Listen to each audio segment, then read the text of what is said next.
হয় বন্ধুসকল, মই আহি আছোঁ মানে দেখাই আছোঁ আপোনালোকক। একচুৱেলি দেখাই আছোঁ যে আমাৰ দিহিং নদীৰ যিটো লাইবিল আৰু লাচন গাঁৱৰ পৰা আহিলে যিটো আমাৰ মানে মাজৰ সংযোজী যিটো মানে মেইন পইণ্ট, আৰু য'ত নেকি দিহিং নদীয়ে আহি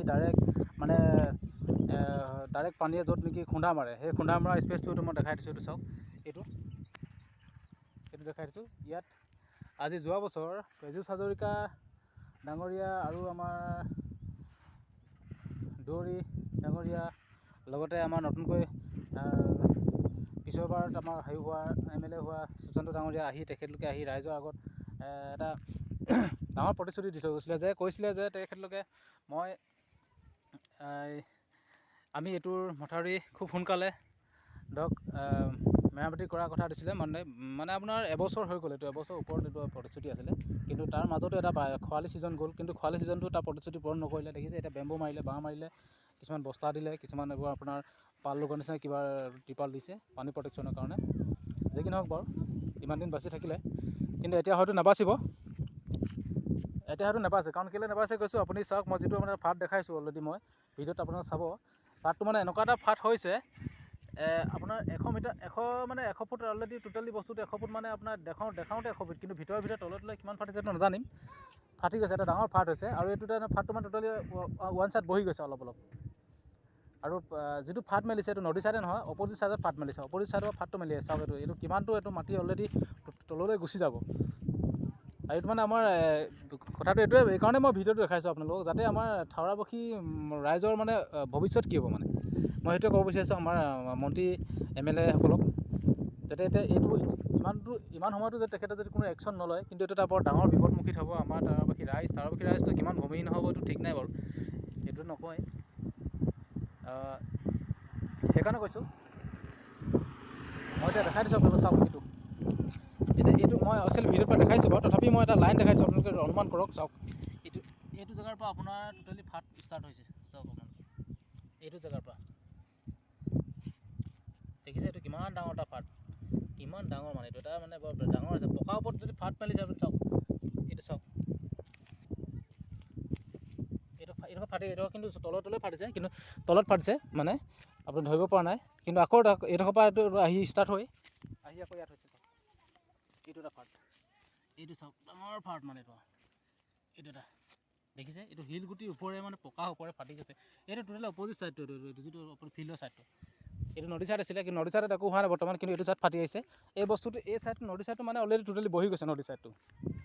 তো সেইকাৰণে কৈছোঁ, আমাৰ অনুৰোধ আছে, মানে কি শীঘ্ৰে আমাৰ দাবীয়ে ক'ব লাগিব, দাবী আছে আমাৰ, সোনকালে মথাউৰিটো নিৰ্মাণ কৰক। আমাৰ গড়কাপ্তানি বিষয়া যিসকল দায়িত্বত আছে, তেখেতলোকে মন্ত্ৰীয়ে হওক বা বিধায়কে হওক, জলদি আমাৰ এইটো ইয়াৰ এটা ৰাইট ডিচিশ্যন লৈ পিনে ঠিক কৰক, মানুহখিনি যাতে ভৱিষ্যতৰ উন্নতি যাতে কোনো বাধা আহিব নোৱাৰে।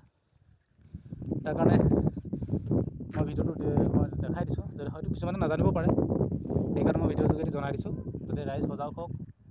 আমাৰ ৰাইজকো জীয়াই থাকিবৰ কাৰণে যাতে আমাৰ যিকেইজন আছে, মানে ধৰক চৰকাৰৰ দায়িত্বত, তেখেতলোকে যাতে এইটো এটা দায়িত্ব লয়, এটা ৰাইট ডিচিশ্যন লৈ সোনকালে মানে প্ৰব্লেমটো ছল্ভ কৰে জানো। ঠিক আছে। আৰু এই যিটো ফাট হৈছে, এই ফাটটো একচুৱেলি এটা আপোনাৰ ধৰক 100 মিটাৰ নহয় বাৰু, 100 ফুটৰ ওচৰা-ওচৰি এটা ফাট, আপোনাৰ 100 ফুটৰ ওচৰা-ওচৰি এটা ফাট হৈছে দেই। 100 ফুট হ'লে আপোনালোকে নিশ্চয় অনুমান কৰিব পাৰিছে যে কিমান দূৰ এৰিয়া অলৰেডি ফাটি গৈছে। এইটো চাওক, কিমান দূৰ এৰিয়া ফাটি গৈছে। এয়া লোডিং গাড়ী অহাটোতো সম্ভৱ মষ্ট প্ৰবেবলি নহ'বই চাগে। আৰু যিমানেই ধৰক লোডিং গাড়ী আহিব, সিমানেই মথাউৰিটোৰ চিটুৱেশ্যনটো আৰু বেয়া হৈ যাব, মানে যাতায়াতৰ অসুবিধা হৈ যাব বেছিকেলি। তো আমাৰ এই মেছেজটো মই আশা কৰিছোঁ আমাৰ MLA ডাঙৰীয়া পীযুষ হাজৰিকা, যি নেকি তেখেতৰ ধৰক গড়কাপ্তানি বিভাগৰ দায়িত্বত আছে, তেখেতে এইটো অতি সোনকালে এটা ৰাইট ডিচিশ্যন লৈ অতি সোনকালে যাতে এইটো মেৰামতিৰ ব্যৱস্থা কৰে। যিহেতু এতিয়া খৰালি ছিজন আৰম্ভ হৈছে, আৰু কিন্তু হ'লেও যদি এই বাৰিষা দিনতে যদি আকৌ এটা নদীৰ পানী বাঢ়ে, কিন্তু এইটো এটা বৰ মানে জীৱনৰ হেতালি খেলাৰ নিচিনা হ'ব। এতিয়া আমাৰ এই থাওৰা সমষ্টিৰ মানুহ কিমান মানুহ হয়তো ভূমিহীন হ'ব, কিমান মানুহ ক'ত থাকিব কি হ'ব বহুত চিন্তিত বিষয় হৈ পৰিছে। অতি সোনকালে যাতে এইটোৰ ওপৰত যাতে ডিচিশ্যন লয়।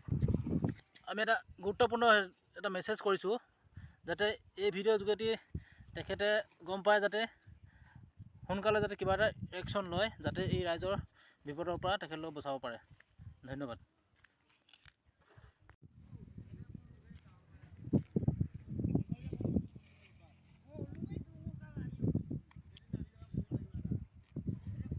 নমস্কাৰ বন্ধুসকল, মই আছোঁ আমাৰ দিহিং নদী লাইবিল আৰু লাচনগাঁৱৰ মাজমজিয়া যিডোখৰ মানে এডোখৰ ডেঞ্জাৰাছ মানে এডোখৰ মথাই যিটো ডেঞ্জাৰাছ প্লেচ হৈ আছিলে, তাত মই হঠাতে কালিৰ পৰা দেখিছোঁ এটা বৃহৎ ফাট মেলি আছে। মই আপোনালোকে ফাটটো দেখাইছোঁ। এইটো এটা মথাইটোত এটা সুৰ মাজৰ পৰা এটা বৃহৎ ফাট গৈ আছে, আপোনালোকে চাওক। এইটো মই সম্পূৰ্ণ আপোনাৰ ফাটটো দেখাই দিছোঁ। মানে আমাৰ থাওৰা সমষ্টিৰ মানে আধা অংশ মানে এতিয়া মানে আমাৰ বিপদৰ সন্মুখীন হ'বলগীয়া হৈ গৈ আছে।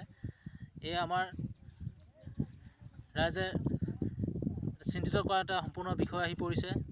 আৰু আমাৰ যিজন বৰ্তমান বিধায়ক সুশান্ত বুঢ়াগোহাঁই, তেখেতে আজি কিছুদিনৰ আগত আহি আৰু লগত পীযুষ হাজৰিকা যিজন আমাৰ গণপ্ৰাথমিক বিষয়া, তেখেত আহিছিলে।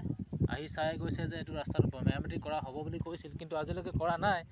আৰু তাৰ উপৰিও এতিয়া মই আৰু এডোখৰ দেখাইছোঁ, তাৰ একে পজিশ্যনতে আহিছে বস্তুটো, কিন্তু অলৰেডি তলৰ ফালৰ পৰা ফাটিছে, সম্পূৰ্ণ ভিতৰলৈ হোৱা নাই।